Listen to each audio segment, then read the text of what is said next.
A few weeks ago, I was out for a walk when I noticed these beside the garbage bins, and I immediately thought to myself that they look like dragonfruit cactus plants. And then I was reminded of the 5 years that I've spent trying to grow my own. And it was in that moment that I knew I had to take them to make sure that they live to see the day, because these things are truly rare and they take years to grow. But there was only one problem.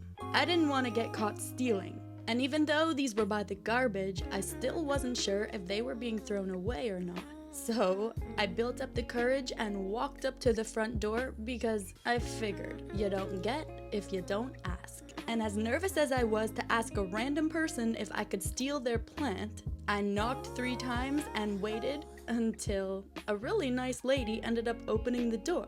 I explained to her that I love growing plants and it would be an honor for me to take these and give them a new life in my house. She immediately said yes.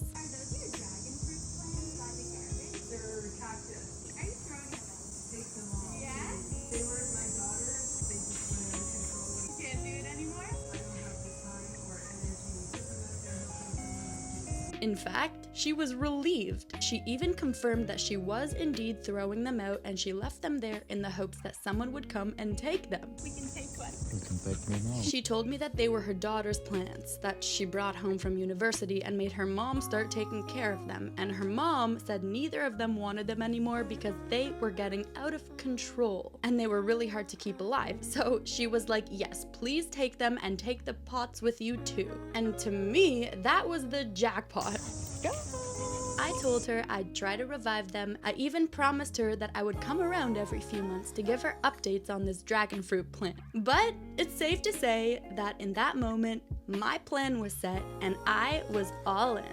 I started my walk home, and during that walk, I had a real-life epiphany, and I knew my entire day was made by 3 dragonfruit plants that were left for the garbage, because trust me, these were at least 2 to 4 years old. These things are really difficult to grow in Canada, and I'm sure these kind people were struggling with this plant for at least a few years. I didn't know if they grew them from seed or bought them from a store, but in any case, I was so excited that the plant gods chose me to work with this plant. And as silly as it sounds, when I got home, I immediately got to work. The first step in the process was repotting the plant and looking in the soil to see if it was clean, dirty, what we were working with. But immediately, I ran into a problem, because I soon started to notice little crawlers, and I realized that this plant had bugs. Look, I already see a bug. That's why we do this on the mat. Of course, they were sitting outside for a while beside the garbage, so it was only inevitable that they were gonna have bugs. See, now I'm a little bit nervous. But I really wanted to keep this plant inside with my others. But if I put them outside, then they're gonna die when the winter comes. Okay, well, that's what I have this soapy water for, so let's start with that. I was gonna have to clean this thing really good and hope that there were no eggs on the plant that would hatch either.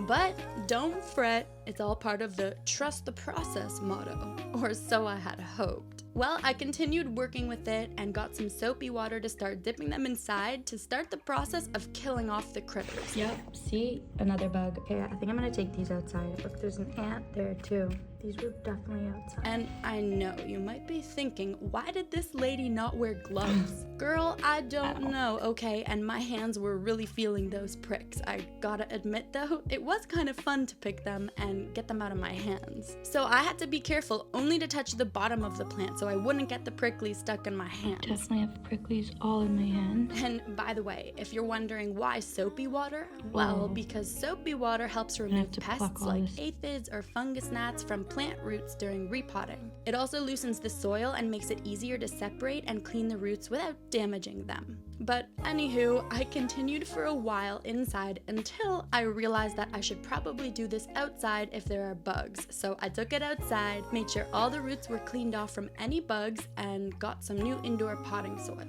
Finally, I did a last search to make sure I got rid of all the bugs, and then I started getting it into its new home in this cute pot. And arguably, those pricklies found a new home in my fingers and my hands, and I found peace with that. These things looked like they had so many roots though, but I wanted them to grow together, so I decided to put all 3 plants into one pot, hoping the roots would get to the soil and grow quickly. It took a while, but before I knew it, my dragonfruit plant was almost ready. But then the ultimate decision was finally here. Do I bring it inside or leave it outside? But I knew that winter would fast approach in Canada and I would eventually have to bring it inside anyway. And if I left it outside, I would have to redo this entire process again. So I decided that I would bring it inside and keep it away from all my other plants so that nothing got contaminated. And I decided to monitor it to make sure there were no bugs. But honestly, we should be good, and now all I have to do is wait 5 years for this thing to grow and for actual dragon fruits to form. But I'm definitely gonna keep checking this and giving updates to that kind lady who let me steal her plant, and hopefully they'll grow successfully because I've now got a plant that surpassed 2 to 4 years of growing already, and with this huge head start, I am so excited. So I guess the moral of this story is, if you don't ask, you don't get. See you in a couple of months for an update.